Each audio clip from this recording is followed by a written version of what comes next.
ताज्या घडामोडी आणि नवीन बातम्या पाहण्यासाठी आमचं मी साक्षीदार हे चॅनल सबस्क्राईब करा. पनवेल शहरातील नानासाहेब धर्माधिकारी उड्डाणपुलावर 5 जानेवारी रोजी रात्रीच्या सुमारास होंडा सिटी कारचा अपघात झाला. या अपघातात चालक जखमी झाल्याची माहिती पनवेल पोलिसांनी दिली. पनवेल पोलिसांनी दिलेल्या माहितीनुसार रात्रीच्या सुमारास होंडा सिटी कार शहरातील नानासाहेब धर्माधिकारी उड्डाणपुलावरून जात होती. यावेळी वेगाने आलेली कार दुभाजकावर चढली आणि अपघात झाला.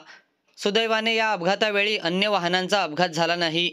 मात्र या अपघातात होंडा सिटी कारचे मोठे नुकसान झाले आहे. या अपघातात कार चालक जखमी झाला असल्याची माहिती पोलिसांनी दिली. त्याला रुग्णालयात नेल्यानंतर काही वेळाने सोडून दिले असल्याची माहिती समोर आली आहे. दरम्यान हा अपघात कशामुळे झाला हे समजू शकलेले नाही. मात्र या अपघातात कारचे मोठे नुकसान झाले आहे. या प्रकरणी पनवेल शहर पोलीस अधिक तपास करत आहेत.